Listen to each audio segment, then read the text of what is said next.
So it looks like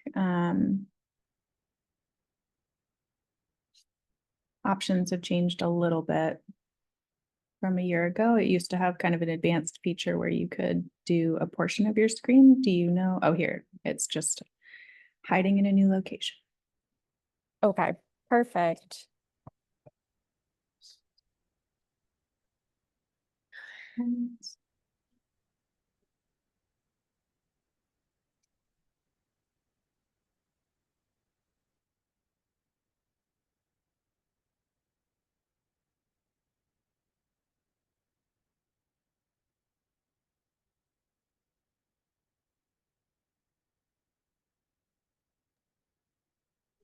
We can see it now, but we can also, okay, that looks perfect.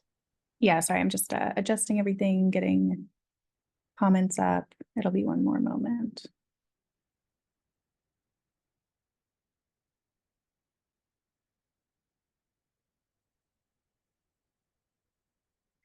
All right.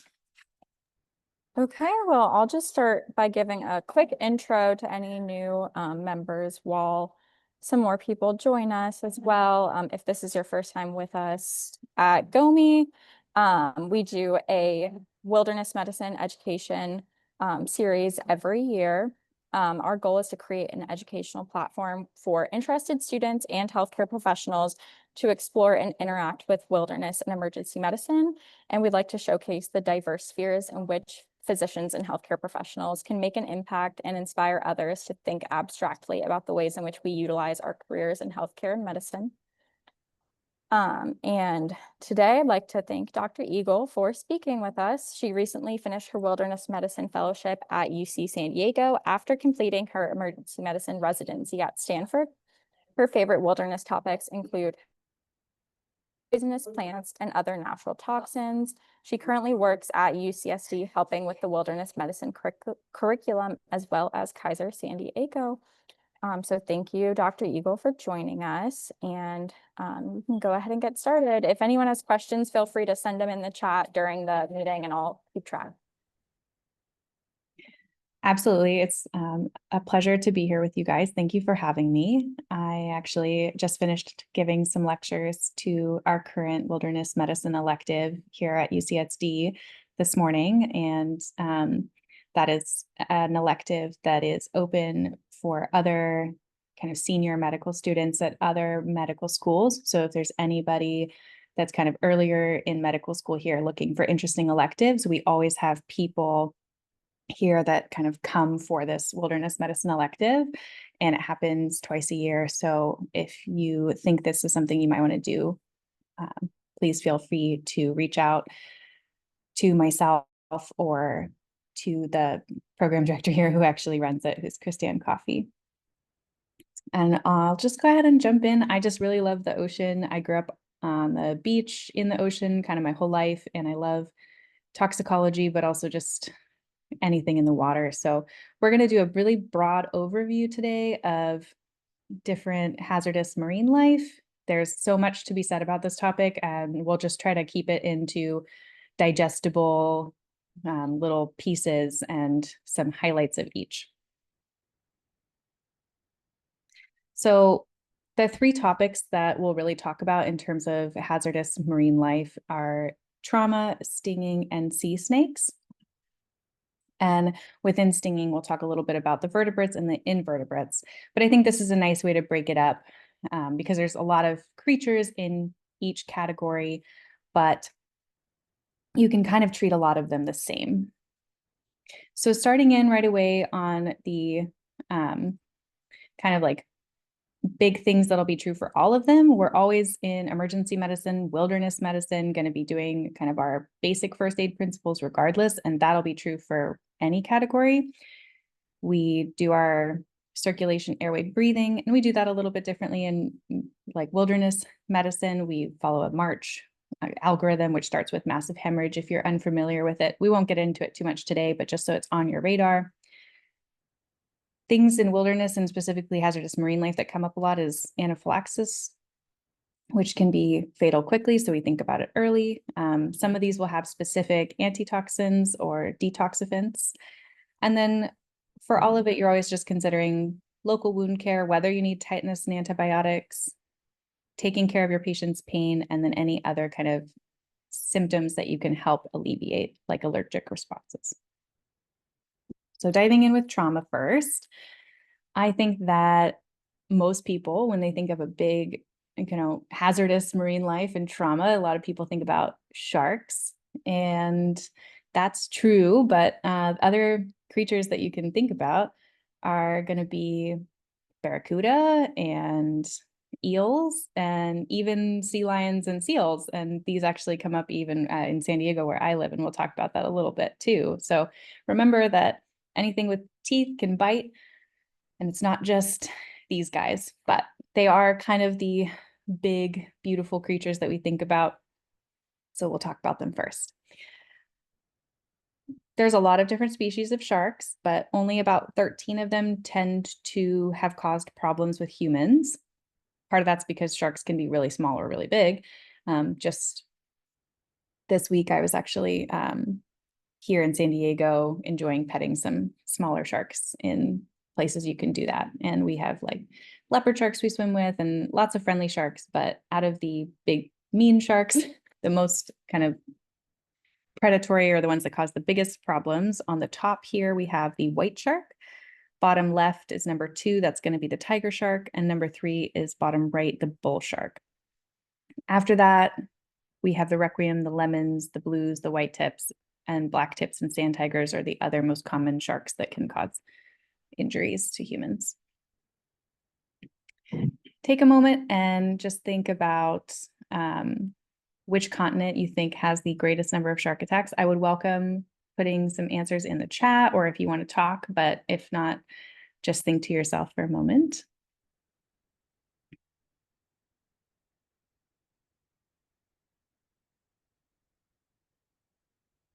And I don't have any guesses yet here in the chat, but if you're thinking about it in your mind, it's the United States, unfortunately.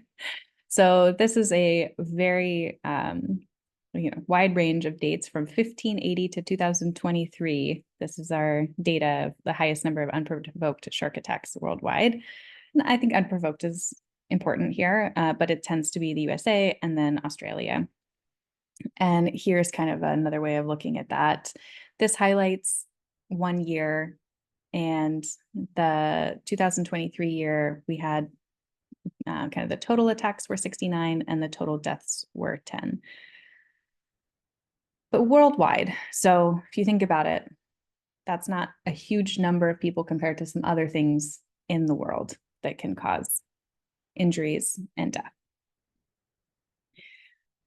We tend to have the most in Florida, potentially unsurprisingly, and then Hawaii, and then New York, interestingly enough. And what are people doing when they get attacked by sharks? The majority are going to be doing some type of surfing or board sport. And then the next category is kind of wading or swimming. And part of that is thought to be because sharks are kind of usually a little deeper than you in the water. They're looking up.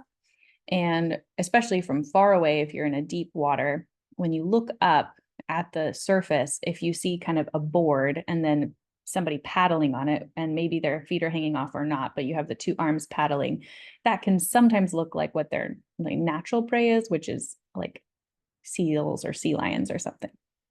And again, with the wading swimming, things are splashing about, more likely to be interesting to a shark. People who are like snorkeling or free diving are actually in the water that are deeper down swimming without a lot of splashing or having a board under them that looks like a larger creature don't tend to be attacked as often. So for the most part, they don't do it on purpose. Like because we're humans, they think we're something else. How likely is death by a shark attack? As I said, 2023, 10 deaths in the world, very unlikely compared to all of these other things that are more common day to day, but they are certainly flashy attacks. And I think a lot of people think about them first when they think about hazardous things in the ocean. Other common causes of trauma, just to go through the other ones I mentioned, we have the barracuda. They tend to have kind of like a canine mouth. So you can think about them kind of the same way you'd think about dog bites in terms of kind of like trauma, puncture wounds, cleaning them out, what it's going to look like.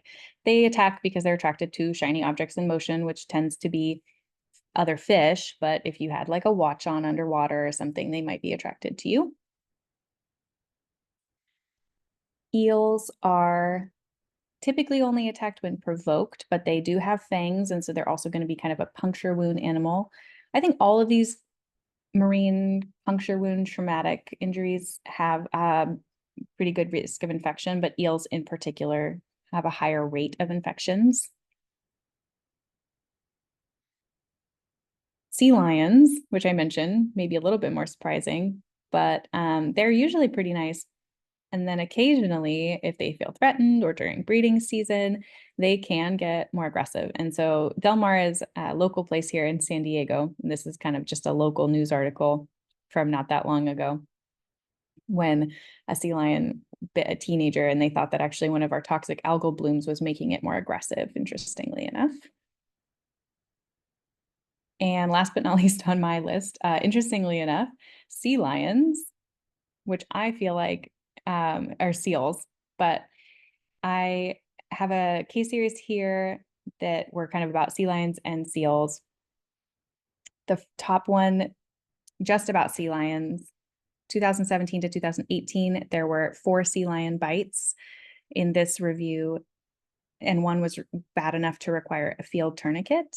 And then the bottom screenshot you see here is a different case series that was done in 2015 in San Francisco Bay.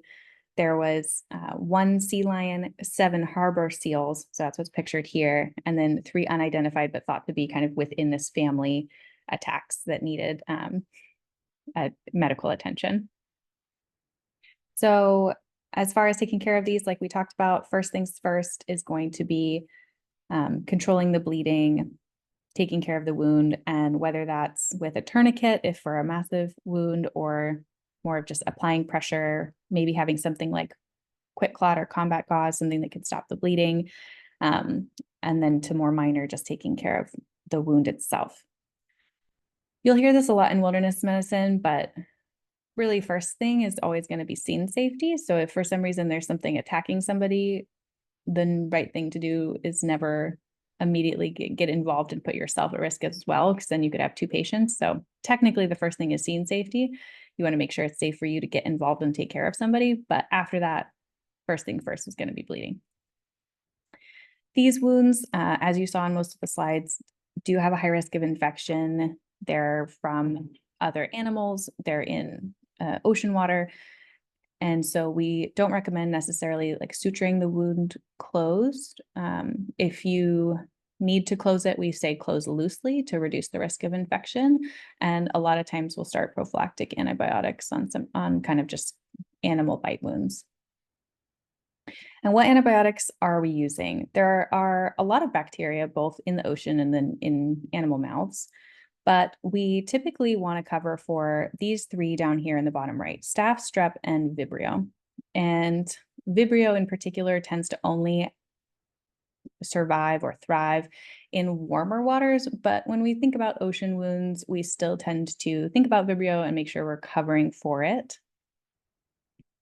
And then when you're going to be giving antibiotics is pretty much anybody with like really big complex wounds, and then the warmer scene water for the Vibrio. But you may not need to give antibiotics if it's like a very minor thing. You could probably watch and wait on that, especially if you weren't in a warmer seawater climate.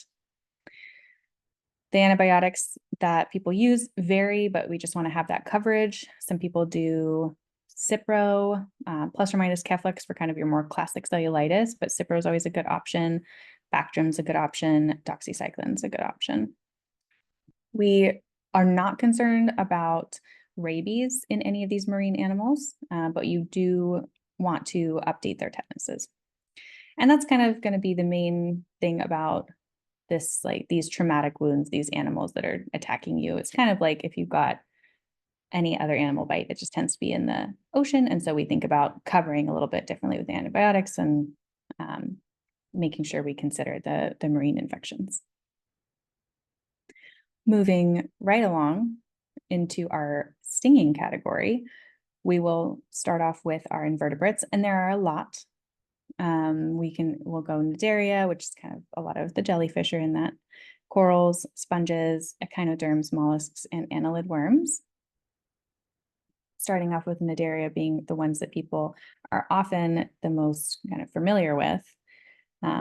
We have Hydrozoa, Scyphozoa, Cubozoa, and Anthozoa. There's 9,000 species though, so we're not going to talk about everything, and that's going to be true for all these categories, but about 100 of them are dangerous. From left to right here, we have in the Hydrozoa category, the top pictures are hydroids, middle is fire corals, and then the bottom is the Portuguese man of war, which is not technically a jellyfish. In the Scyphozoa category, this is your true jellyfish. Cubozoas are the box jellyfish and the irukandji that we're going to talk about, a little different from your true jellyfish. And then anthozoas are sea anemones and all the corals.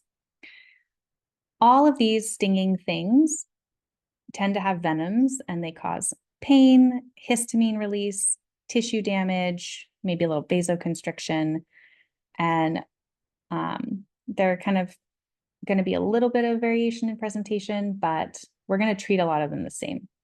And what a lot of them have in common is that they have tentacles.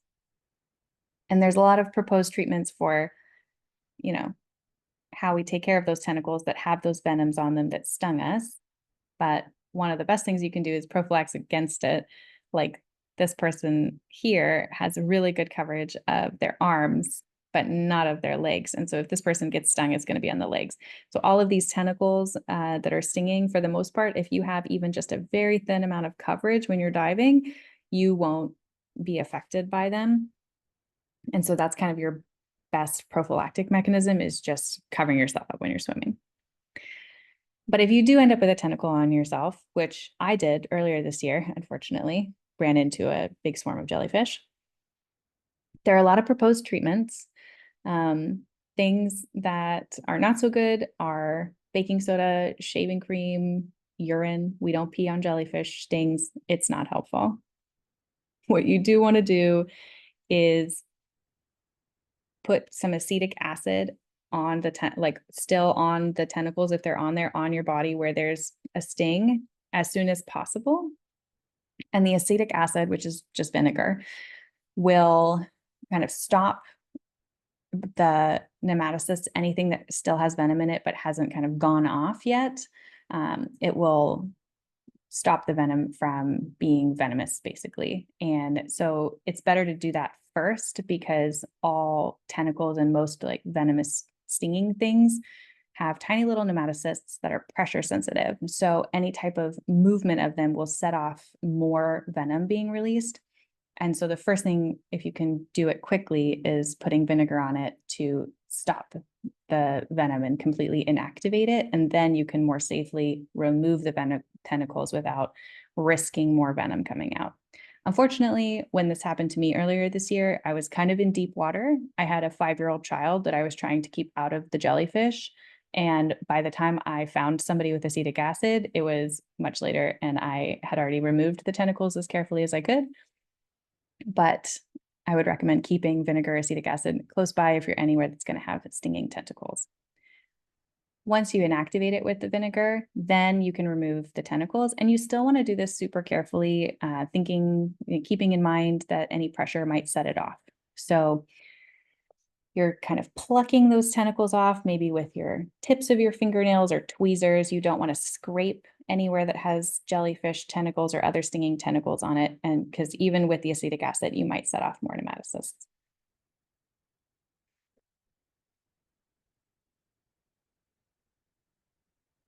Going through kind of in order of some more specific things that could sting you, we have the hydrozoa, which are these hydroids here, starting with the vinegar.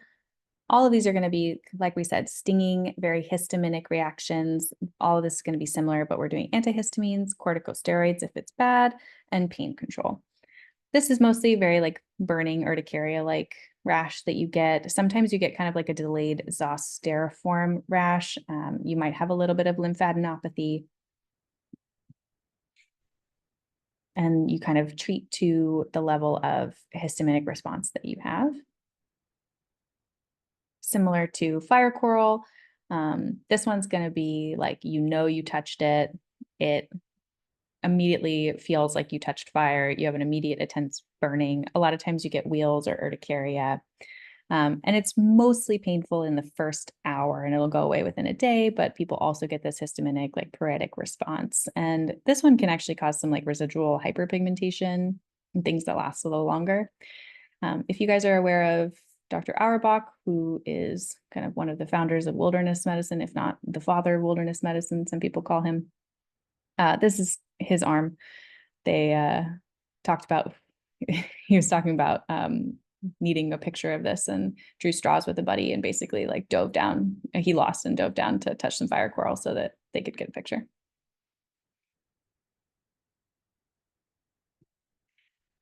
And then the other hydrozoa category that we talked about is the Portuguese man of war, which is not a true jellyfish.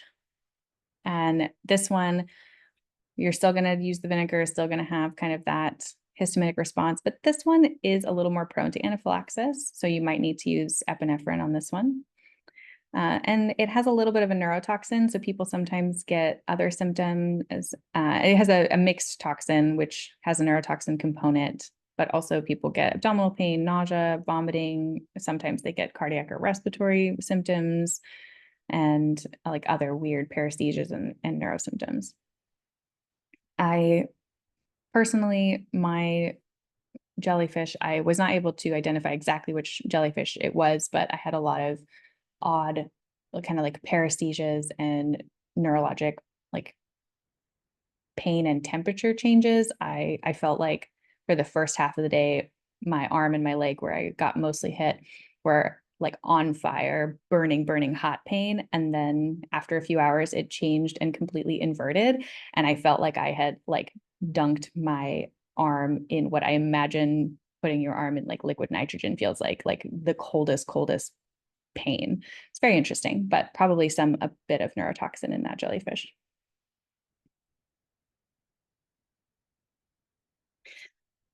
Moving on to kind of one of the more dangerous, or some of the more dangerous jellies, quote unquote, the cubozoas have some of the most dangerous stinging invertebrates, which is the box jelly and the irukandji. These are mostly the box jellies are in Australia and the Philippines. We don't worry about them so much here. There are some species in Hawaii. They're different than the Australian ones, but you can, fortunately, to some extent, predict when they're going to be in the area. And they have calendars like in Hawaii where you can check when it's going to be jellyfish and avoid the water. This guy's venom is mixed like most, but it's hemolytic, dermatonecrotic, and cardiotoxic. Causes a lot of pain, like big whiplash lines where it hits. Sometimes you get the ulceration or necrosis.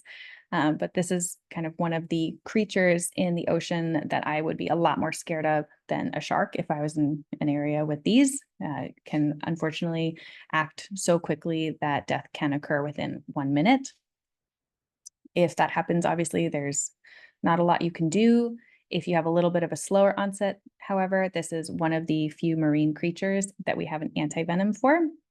And if you think for any reason somebody got hit with a box jellyfish, you would first try to get people on board to get them to medical attention for the antivenom as quickly as possible. And then in the meantime, you're doing what we talked about with treating liberally with vinegar because that inactivates the toxin. Then you remove the jellyfish tentacles very, very quickly. Not quickly, very carefully and quickly. And get them to the antivenom. In any hospital setting, they'll also do supportive care, but the antivenom is kind of going to do the most work. Our other cubozoa, who's also extremely dangerous, but very, very, very small, as you can see in this picture, is the irukandji, also in Northern Australia, where all of the scary things are. And this jellyfish causes, or the cubozoa causes a little bit more of a catecholamine surge. So people get like hypertension, really high heart rates, including VTAC, vomiting. You kind of get an overload where you can get pulmonary edema or heart failure. And oftentimes death from these guys is due to increased intracranial pressure. They are truly like 1 to 2 centimeters, so they go through nets. And if you have somebody that had this, there's not an antivenom, but you still want to kind of treat them the same and get them to a hospital and try to counteract that catecholamine surge with phentolamine if you're not doing beta blockers, because this is kind of the same as like cocaine, where you wouldn't want to just block beta and then have a huge alpha surge. And then treating with pain, and there's been some studies that say magnesium can be helpful, probably more in, this is in terms of like the cardiac arrhythmias and VTAC and potentially going into like a sinusoidal rhythm.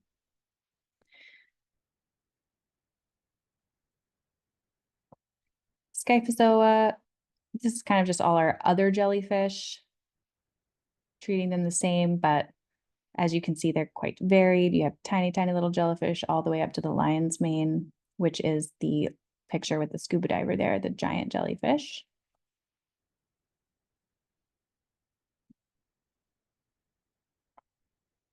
Moving on to other little tiny stinging things, we have sea bather's dermatitis next up. Sometimes this is called sea lice, which is inaccurate. They're not lice. They're usually either caused by thimble jellyfish or tiny little larval forms of certain anemones or jellyfish. All of this is going to be treated the same. Stinging things, we want to put vinegar on, topical steroids, antihistamines. Anemones can also sting. These ones tend to be a lot less painful, as you guys may know if you've ever touched anemones. They have like a weird feeling and they stick to you, but they don't tend to actually cause a huge histaminic response. But some of them can cause interesting, a little bit more itching, redness, burning. If you got like a really large area with some of the more like the stronger anemones, you might have ulcerations or something similar. Corals are technically within this category and will cause kind of like a stinging. People actually interestingly call coral wounds like coral poisonings. And it's less because they're actually like venomous. Most of them are not. But corals are organic matter and they scrape and they usually get organic matter into the wounds and they have terrible, terrible healing. And so people have these wounds that won't heal. They have persistent like exudate or purulence, and people get reactive bursitis and lymphadenopathies and continue to have low-grade fevers. And so it feels like a poisoning or a venomous thing. They call it a poisoning, but it would be a venomous thing. And it's actually mostly just because there's still organic material in the wound and it's extremely hard to heal from. So these in particular, we definitely will not suture. We'll try to let them kind of stay open and keep them as clean and irrigated as possible, and definitely use antibiotics on these. Sponges will get you through their little spicules. These are more going back to our classic, just acetic acid, antihistamine, steroids if needed, antibiotics and tetanus. Tends to be kind of just a dermatitis from the spicules. It's very pruritic. And sometimes people get a little bit of edema or vesiculations from it. In our mollusk category, the one I'm going to highlight is the cone shell. There's 600 different mollusks out there. 8 of them are venomous, but the cone shell that we're going to talk about here is important to know about because it has a tiny little spike that can get you, and its venom is extremely dangerous. This one has a very high mortality rate. Its toxin is called conotoxin, and it's like curare. So people basically get paralyzed, go into respiratory failure. And this one doesn't happen as fast as the box jellyfish or the irukandji, but can be within the first hour, and then up to 5 hours. And as you know, a lot of times when people are out in the ocean, they may be far from medical care. So this is unfortunately a high fatality envenomation that does not have an antivenom, but because it's kind of from the respiratory failure, you can get them to a hospital. They may be able to support them from a respiratory standpoint. And then within our stinging category, we'll include our blue-ringed octopus as kind of our most dangerous octopus, also in Australia, classically. These guys, this picture is a little bit misleading. These guys are really, really, really small. They can sit on your hand easily, not take up much of it, but they actually bite. So they have little teeth and they will bite you and it will be swollen and painful. And then the toxin is also a neurotoxin that is similar to a pufferfish toxin, the tetrodotoxin, also causes paralysis. And because that paralysis hits your diaphragm, also typically tends to cause kind of respiratory depression and paralysis in people who do have fatal cases would die from respiratory failure from not breathing as well. This one happens a little faster, could onset within 10 minutes, but there's going to be like a variation of how much the neurotoxin affects you. We're also getting these just to the hospital for respiratory support as quickly as possible. And then last, we're almost done with our invertebrates. We have echinoderms. And this is really kind of just like which spiky thing did you run into?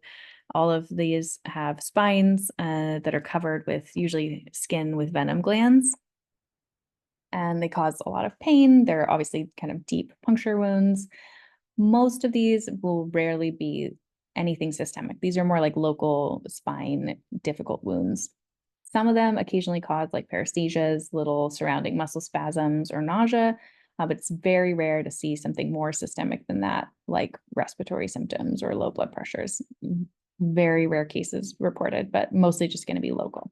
I think sea urchins are the ones I get asked about the most, partially because, you get so many little spines in your foot or wherever you landed on them and you're like, what do I do with this? It's so painful. They're stuck in my foot. For the most part, the recommendation is that you're going to extract the large spines if you can. And the small ones, you may not be able to get out everything. You may also think that there's something still in there and there's not, because sea urchins do have a lot of like color dye in them and they may have kind of punctured and then come back out and not necessarily left a spine in your foot, but they will leave kind of a purple discoloration and it can look like it's still a spine in there, even if there's not, and it's probably still painful from the small amount of venom. You can pick up retained spines on x-ray. Hot water can help. Their venom is heat labile, and so that can help kind of reduce the venom effectiveness and reduce pain. If you unfortunately like had a spine near a joint or you thought that a joint was involved, you might need something more serious, might need kind of like surgical removal or washout. But other than that, they're usually just kind of taken care of with local wound care, consider antibiotics because it's a marine wound.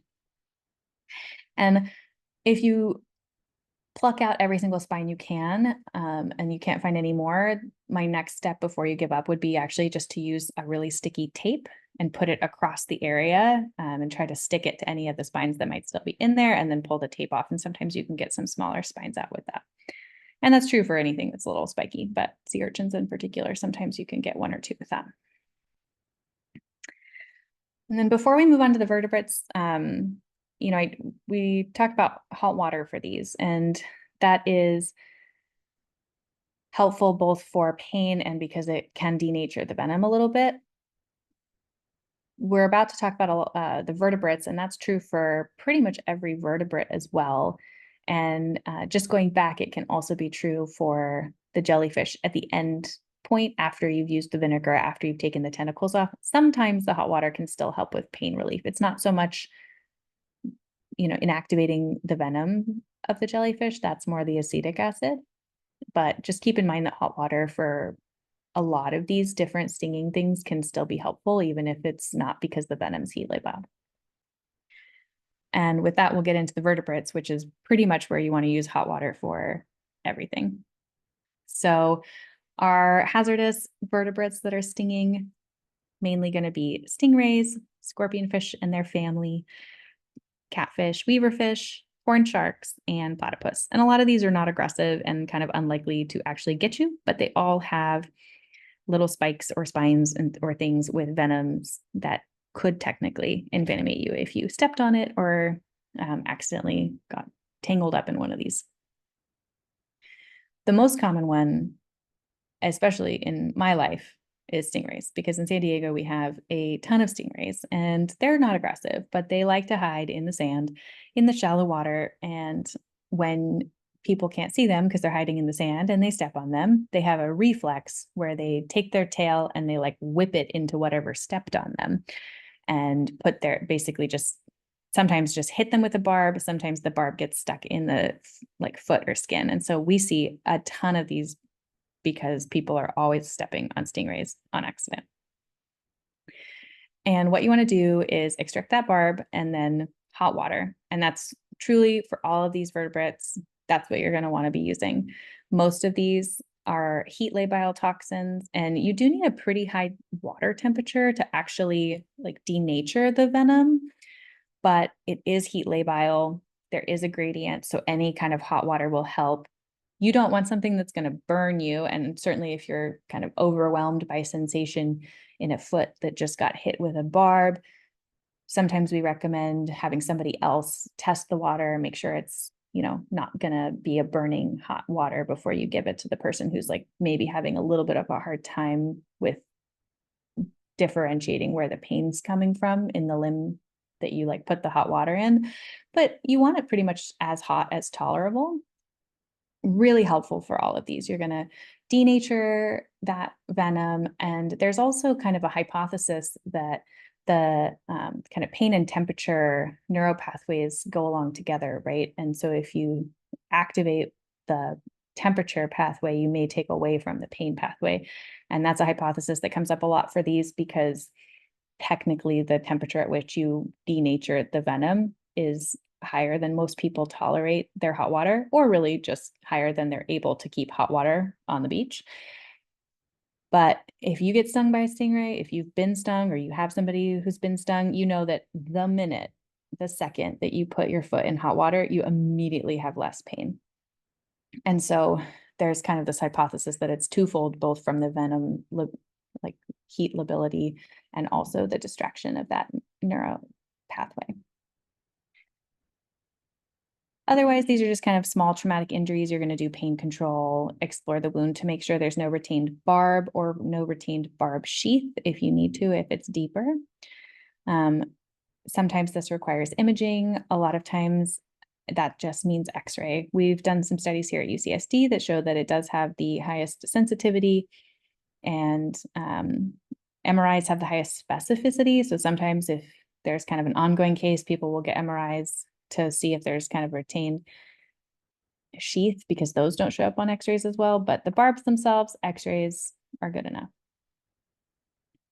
We don't close these wounds again because of the high risk of infection with the marine wounds, unless we have to do a very loose closure for some reason. And then as far as antibiotics go, there's been kind of back and forth in the literature. It's never the wrong thing to give somebody some antibiotics, but keep in mind that a lot of these may not require immediate antibiotics, and you can do like a watch and wait prescription. So you only start antibiotics if they start developing cellulitis at home, or you can have them come back if they have something kind of concerning for a cellulitis, and you can re-examine them at that point. We've just because we have such a high number of these in San Diego, we've kind of been able to see that a lot of these ultimately don't require antibiotics and don't get infections. So this is kind of one of the ones that is plus or minus. And if you have any concerns, especially about follow-up, it's never wrong to just do antibiotics, but you might not need to. Moving on, we have our scorpion fishes, and this is a very large group of fish. There's like 80 species in here, but the pteroids, we have the lionfish, which is pictured, as well as the zebrafish, tigerfish, turkeyfish, the scorpionae, I have here a sculpin that's pictured, but also scorpionfish and bullroot are in this category. And then the last one is going to be stonefish, which is pictured here, as well as stargazers and warty ghouls, which is such a funny name for a fish. But this is kind of the progression of severity of how venomous these fish are. So on the left with the lionfish, we have the most mild, through next into the scorpionfish, and then lastly the stonefish, which is going to be the most life-threatening, and they can be aggressive. These guys all have kind of little spines that would get you that have the venom. And there's kind of like a mix of venoms. We'll talk about the stonefish because that's the one that's going to cause the most problems.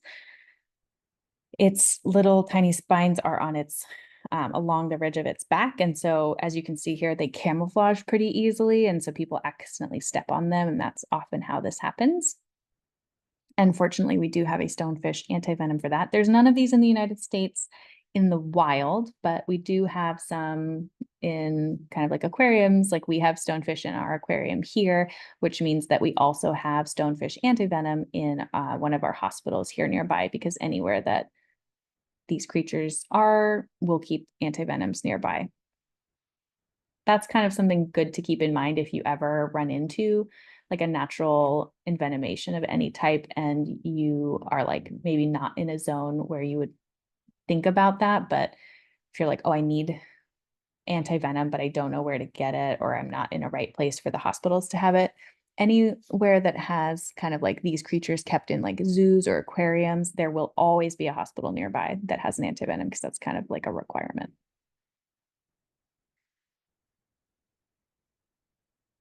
The injuries from these wounds tend to be kind of like there's local injury. Sometimes people liken these to some of the snakes, and you get basically like local injury to the wound with necrosis, tissue sloughing, lots of pain, vesicles. And then you can get systemic symptoms that are usually high heart rate, low blood pressure, nausea, vomiting, diarrhea, potentially some cardiac arrhythmias, potentially some respiratory depression. This is kind of like a large mix of venoms that are doing a lot of different things at the same time. But the antivenom is works very well. And then you would also do antibiotics and tetanus for these. And the X-ray on here, again, is just for any retained barbs. And then our last category, which we kind of put in a separate category. So we went through all of the stinging invertebrates, vertebrates, all the trauma. Sea snakes is kind of our last category of hazardous marine life. There's 60 species. They're all venomous. This is sea snakes, not just like freshwater snakes. They're usually kind of within the cobra family. Within the United States, we only have them in Hawaii. And, luckily, most of the wounds, about 80% of sea snake wounds, don't actually tend to have a systemic significant envenomation. They tend to have very small little things, and people tend to be wearing things that they don't get through. But they do have some very, very potent toxins if you are envenomated. They're more potent on average than terrestrial snakes. Here on this slide, we have a true sea snake pictured, which means that they can submerge without needing to breathe for like 8 hours. You'll see if you looked up close, they have nostrils kind of on the top of the snout, and they have this oar-like tail that helps them swim. We also have kind of sea kraits, which are not like true sea snakes, which I'll show on the next slide. And those ones live in the water, but can also crawl on land. The onset for these envenomations, if you are envenomated, can be quite variable depending on the sea snake. So you can be anywhere from like 5 minutes to 8 hours. The thing that tends to be the most dangerous with all of these envenomations, as you may have picked up on, is if they're neurotoxic in a way that can cause paralysis and the respiratory failure. Then any sea snakes that are neurotoxic, you'll typically see that within 2 to 3 hours. But a lot of people don't realize that they got bit because, again, the fangs are so small. The bites tend to not really be that painful. They might be more of like a pinprick. And then you just start to have neurologic symptoms within the next like couple hours. Really severe ones will be typically more of like an ascending paralysis, and then you can get some coagulopathies, potentially leading to myoglobinuria, renal failure.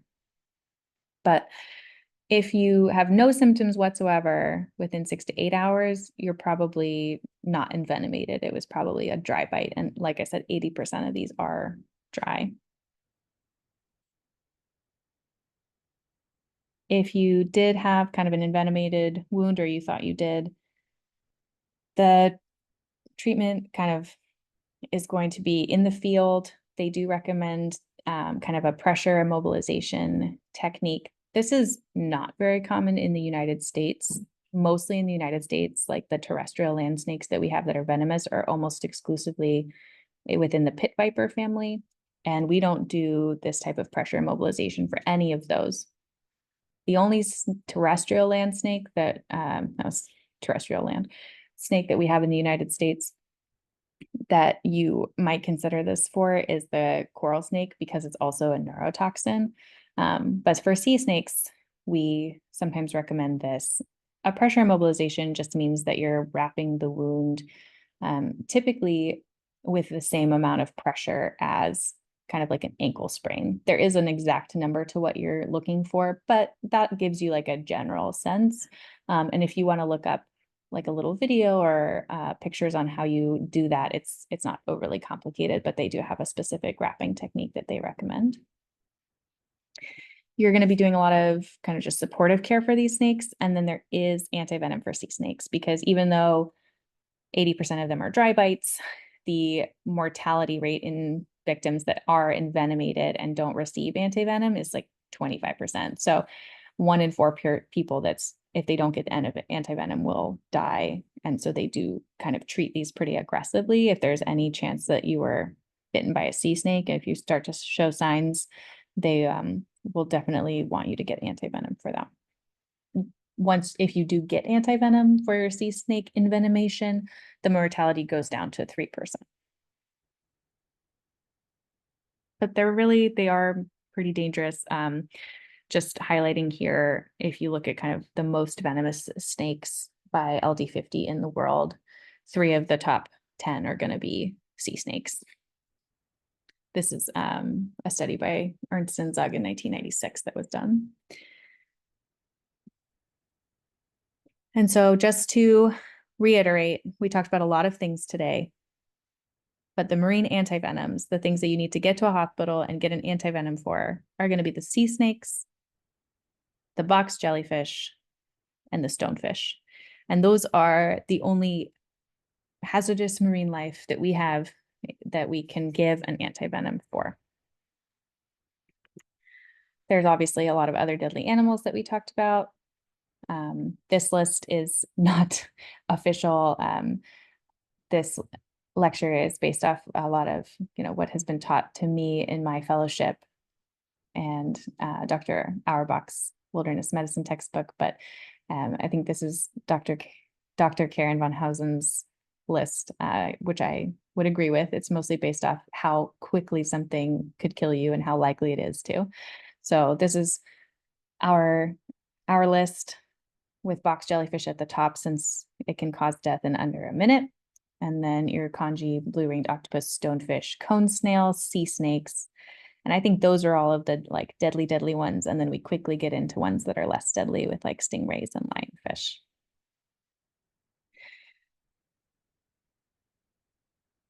So what are you going to bring? What do you need to have if you think you're going to be in a marine environment and running into hazardous things?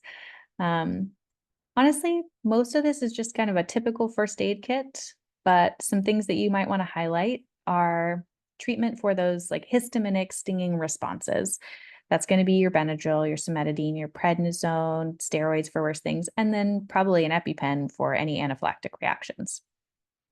You're going to want to have some antibiotics that cover those marine wounds. So maybe you bring Cipro or Doxy or Bactrim, but having something available if you're traveling abroad or don't have easy access to antibiotics can be good to have in a first aid kit. You're going to want to have pain medications, which includes, topical steroids can sometimes relieve pain as well for the antihistamine properties, or just topical lidocaine or xylocaine for pain relief.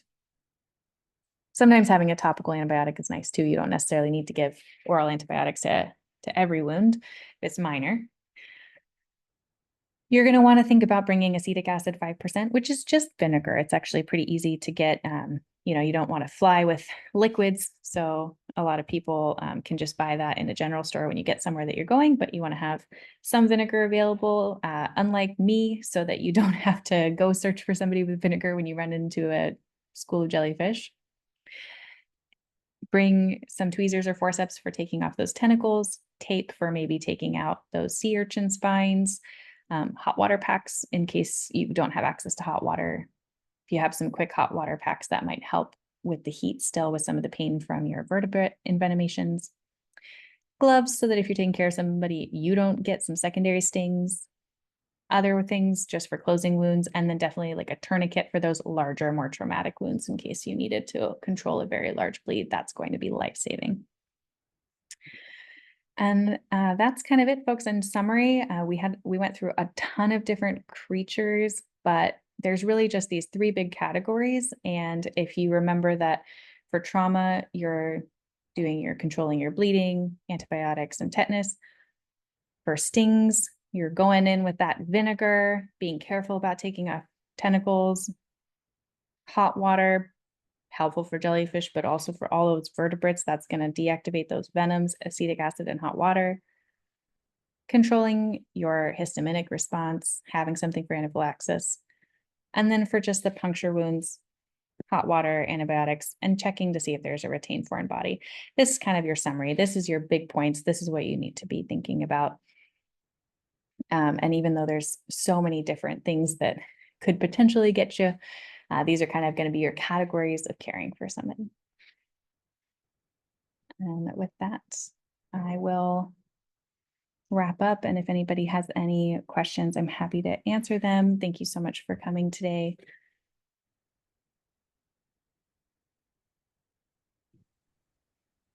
I had one question at the beginning when you talked about the number of people involved in shark attacks or shark bites, and the U.S. was the highest. Did I miss it, or was there a reason for that? Is it just the number of people using the beaches? I'm sorry. Hi, sorry, 1 second.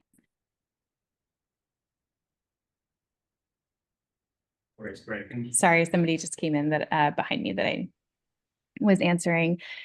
So going back to this slide here, you didn't miss anything. I don't think there's any specific reason, but other than there are a lot of sharks in the area because these are unprovoked attacks. And maybe we do just swim more or we're in the water more, but it's these are not like including any provoked attacks. These are all completely unprovoked. So it's more just like people in the water and sharks in the water.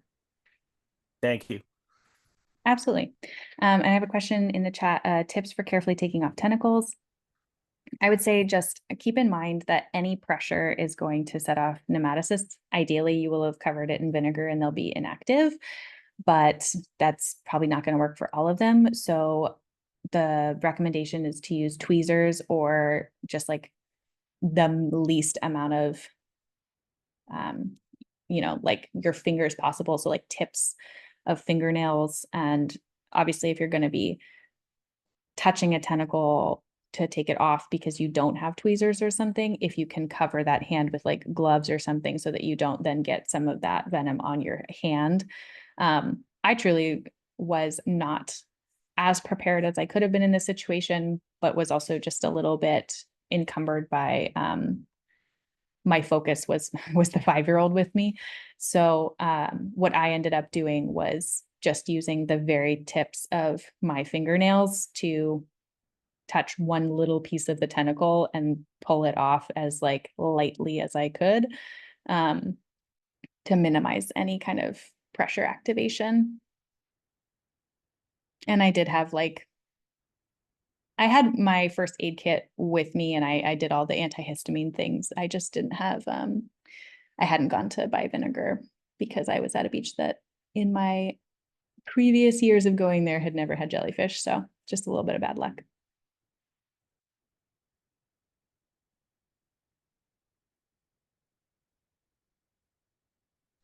I had a question on the first aid kit. Do you have like any pre-made first aid kit that you recommend to like get and then, a la carte, whatever extra items you would need to like be more specific for the marine hazards? Great question. Honestly, I don't have any like brands or pre-made things that I recommend, and that's just because I've always made my own kits, and all of my wilderness colleagues make their own kits as well. I'm sure that there's some great brands out there. I do think that they tend to overcharge based on the fact that they give you everything pre-made, and that's just kind of your paying for the convenience of that. Versus if you were to make it yourself. But I think I'm still fairly early in my wilderness career. I've put all of my own together, and I know my colleagues here at UCSD have all also made all their own. So I'm not super familiar with a lot of the brands. I apologize.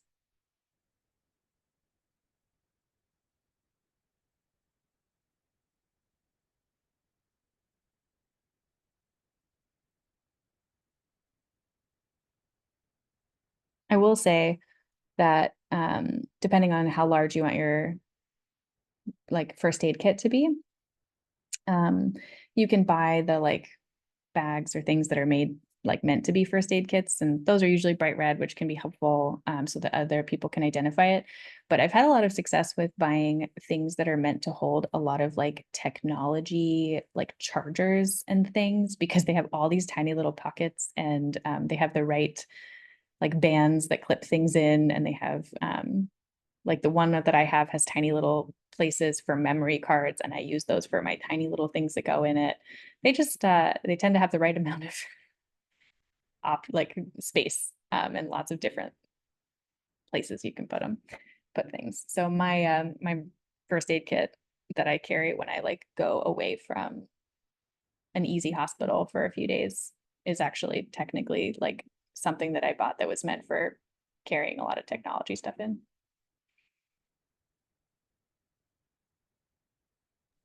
It's a good tip. Thanks. Yeah, no problem.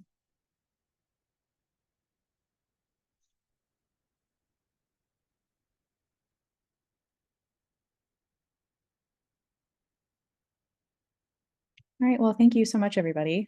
I hope you learned something today. I know that because there's so many different creatures, it can be kind of like a fire hose of different things, but hopefully putting them into those three categories will be helpful. Yeah, thank you so much. All